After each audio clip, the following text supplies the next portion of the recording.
The year is ad 80. Rome breathes, not with the calm of a living city, but with the labored, fevered respiration of something too large to control itself.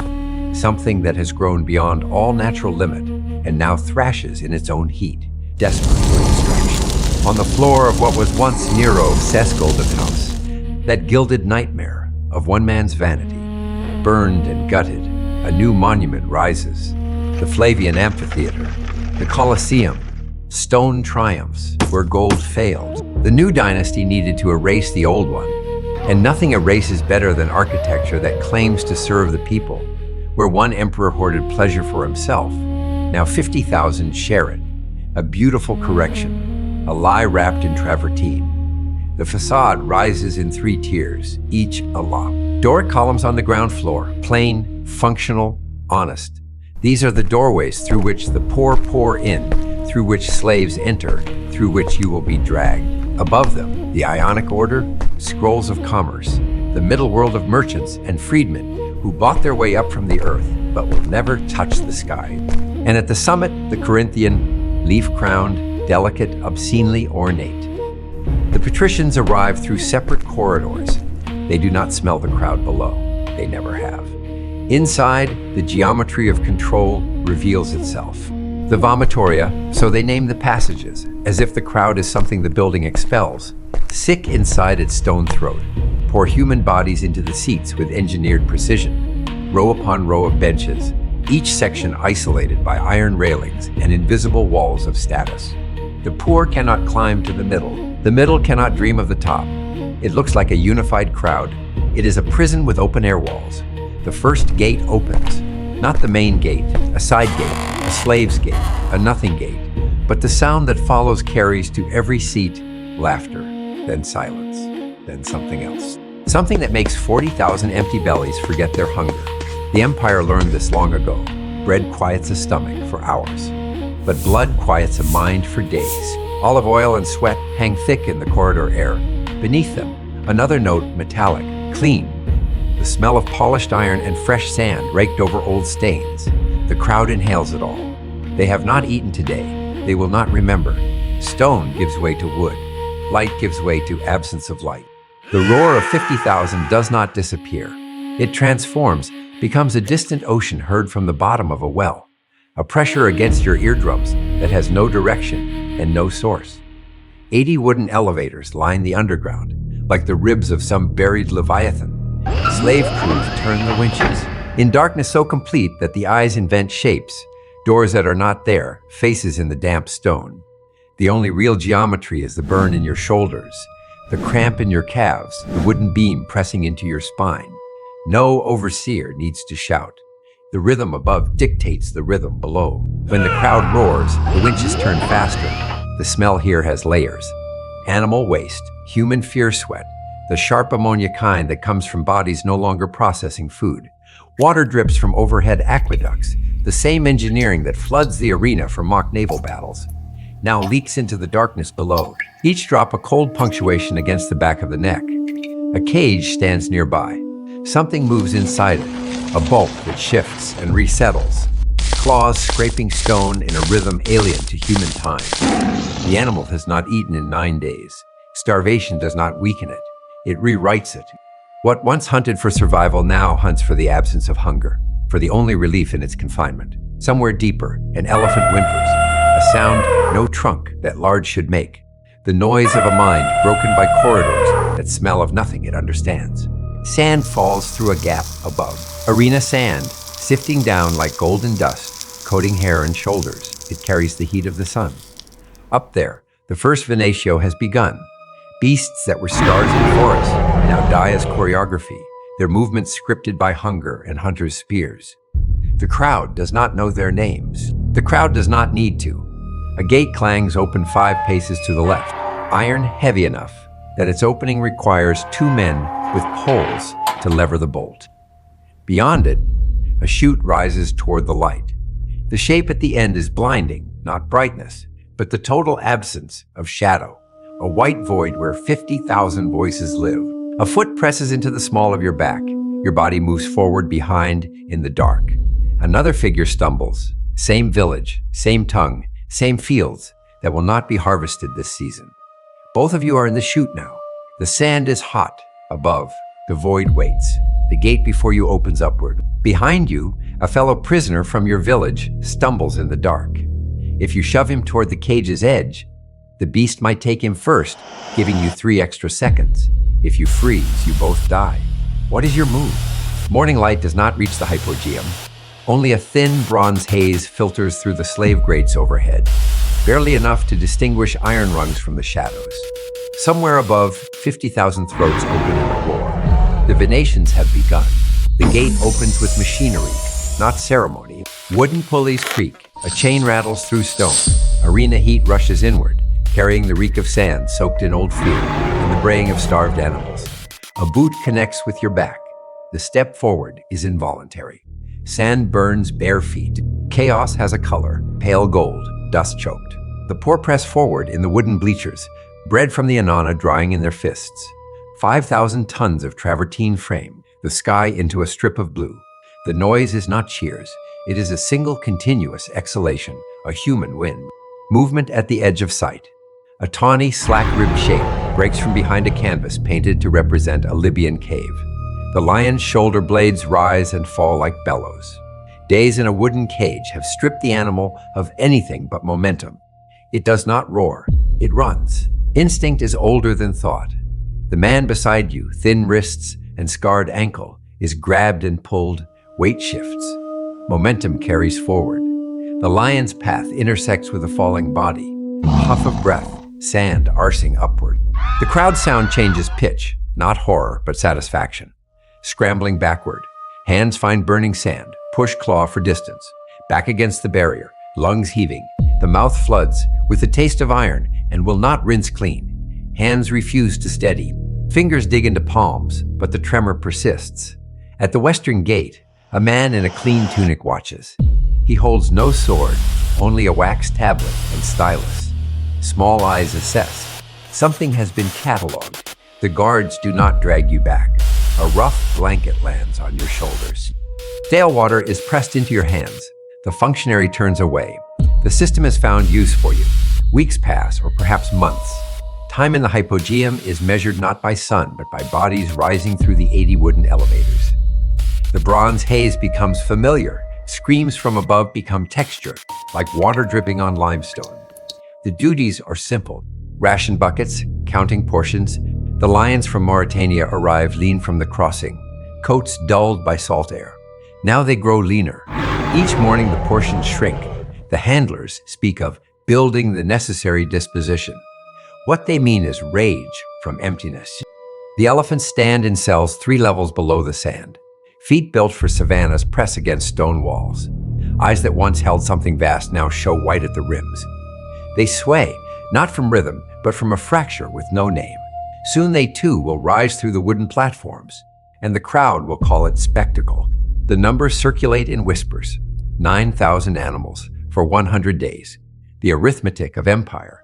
In Carthage and Alexandria, hunters report that the lions of North Africa grow scarce. The Atlas territories once echoed with breeding. Now the hills fall silent. Herds diminish with each Roman cargo vessel. The Colosseum's appetite is not merely carnivorous. It is ecological, consuming the living world one region at a time. The first time food was withheld, pressure built behind the eyes, a resistance without direction. The 10th time, the bucket emptied without hesitation. Now calculations come easily, 3 pounds of offal per lion, adjusted for weight and desired desperation. Hunger is a formula. Aggression is a schedule. A new assignment, the leather strap, is heavier than it looks, weighted at the tip with lead. The blood on it is old, layered, residue of 100 mornings below. At the sand's edge, a figure in rags. The face is familiar. Bread was shared once, in the dark, crust broken between 2 sets of teeth. A name surfaces, then sinks. The order comes, not shouted, murmured casual like weather or grain prices. The arm rises, the strap descends. The sound against skin is not the point. The point is the arm moves without command from the chest, without the heat that once filled the body when survival felt like a struggle. Sleep comes differently now. Before, the mind replayed the arena in fragments. The lion's breath, the taste of iron, the shaking hand. Now the darkness is only darkness.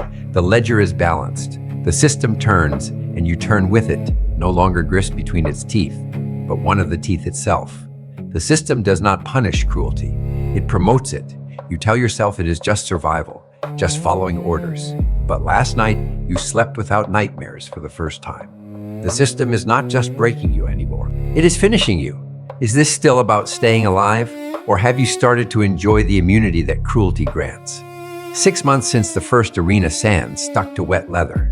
6 months of correct decisions, of not being the man in the helmet. The Hypogeum no longer swallows light in the same way. Passageways once filled with terror, now pass beneath sandaled feet with the familiar groan of well-oiled wood. A wax tablet hangs from the left hip, heavy with the day's schedule. Numbers, names, nothing more. The gladiators line up in the staging corridor. From the armory window, their silhouettes look like a column of men waiting for rations.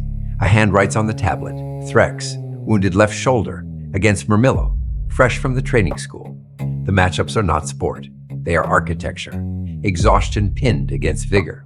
Fear against discipline. The crowd does not want a contest. It wants a story with an ending already written. In the armory, the helmets hang in rows. Cassides, the armorers call them. Some gleam with reasonable weight, balanced for men who might win. Others, marked with a charcoal smudge on the inner rim, sag from their hooks like the heads of hanged men.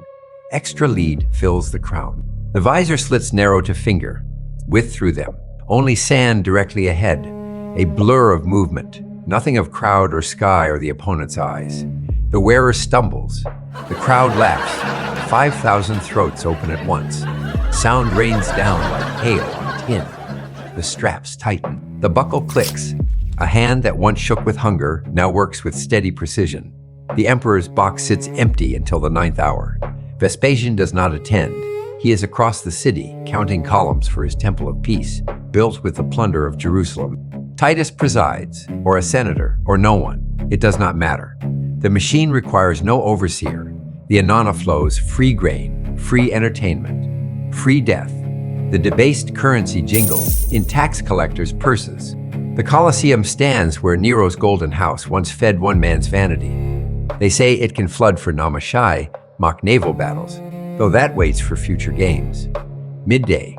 The sun reaches arena's center and finds no shadow between the morning Venetians and the afternoon Munera. A different program begins. The Meridiani, not combat, not hunt. Theater in its purest form, though the script allows no improvisation. On the tablet, a list in neat columns, prisoners costumed in animal skins for damnatio ad bestias, leopard, bull, bear, positioned at the arena's cardinal points. They do not know their roles until the gate opens. The starved beasts released yesterday do not discriminate between myth and flesh. The crowd recognizes the stories. Actaeon torn by hounds, Orpheus ripped by Manads, familiar tales with unfamiliar actors. The senators in their purple trimmed togas lean over the marble railings of the Mainiana, pointing with fingers heavy with rings. Between bites of preserved fig, they discuss the price of grain in Egypt. Torches came first in today's order of spectacle. 50 stakes driven in a circle at the 5th hour, prisoners coated in pitch. The supply arrived from Sicily last month, stacked in amphorae in the Hypogeum. A logistics problem, tar per man, burn duration, stake placement for light without smoke. 3 tests. The calculations held. At the signal, 50 points of flame bloomed around Sand's edge. For 20 minutes, the arena held living lamps.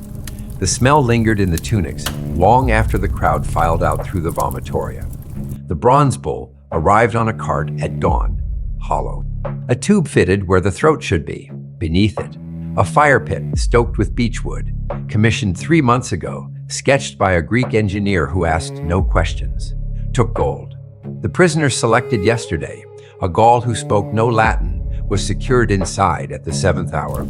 When the flames reached temperature, the tube carried sound, not screaming, a lowing like cattle before slaughter.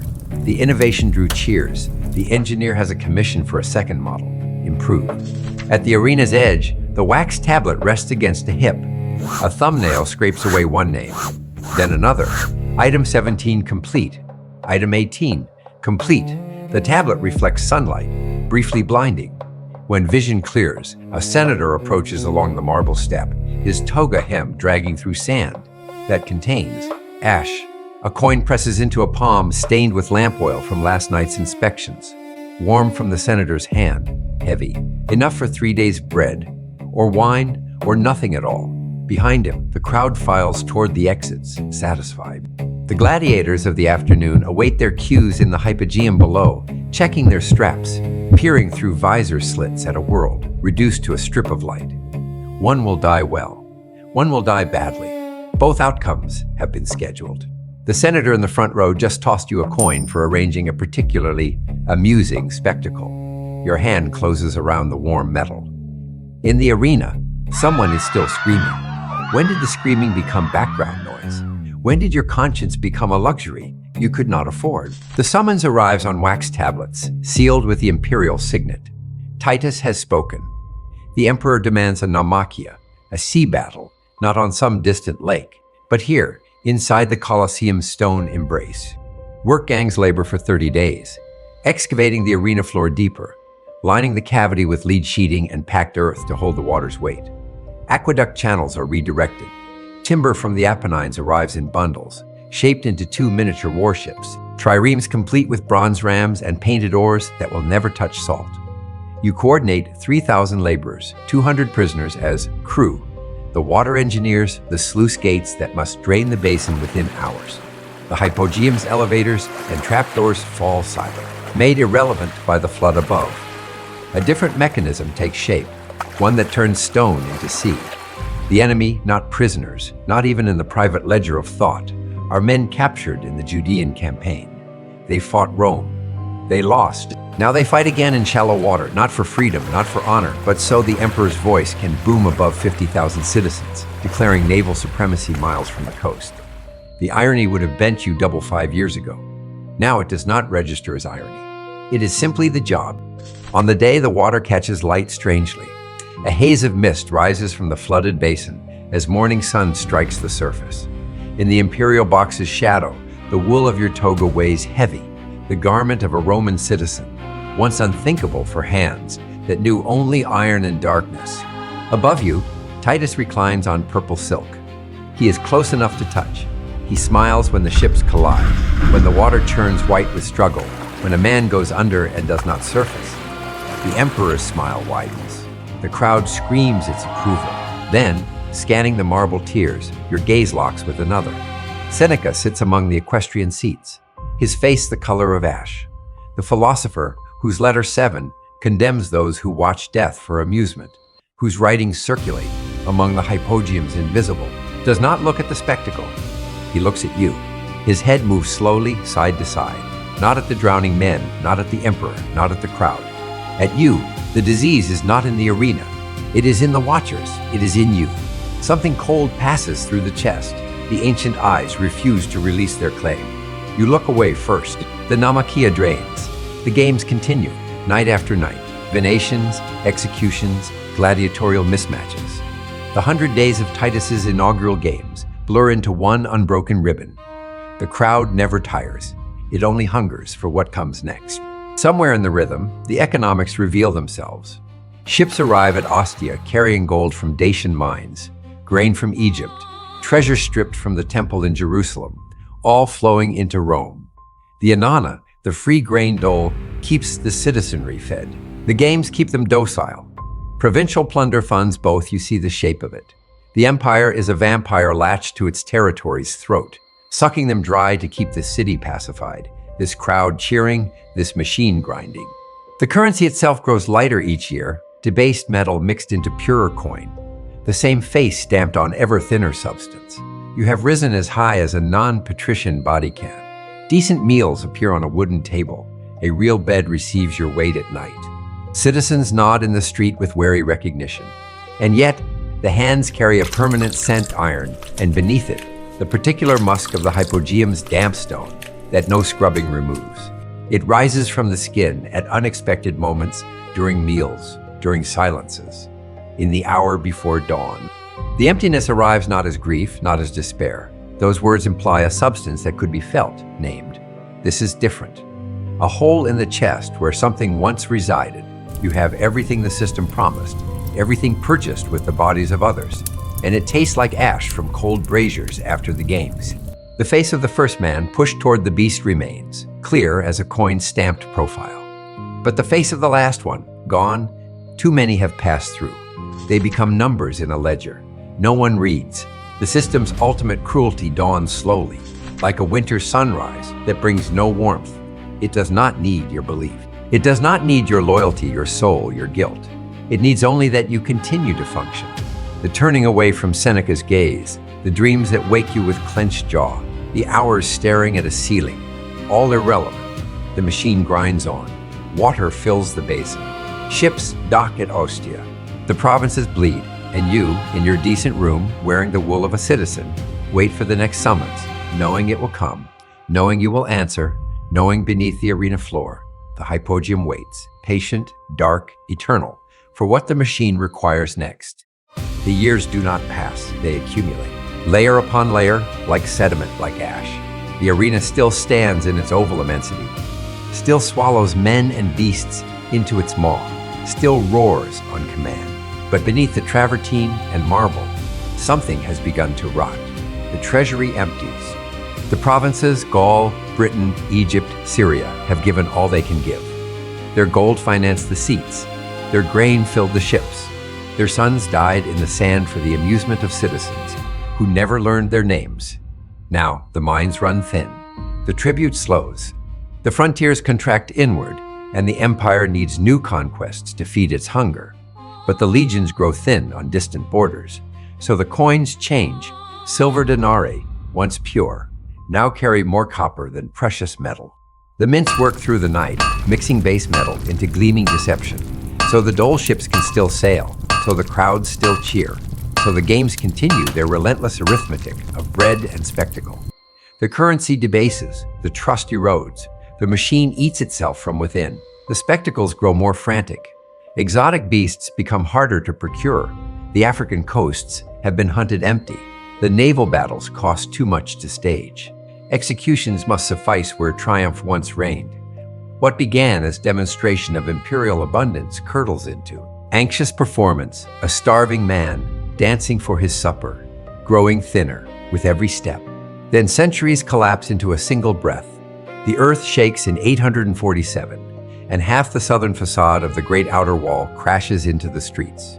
Another quake in 1231 takes more.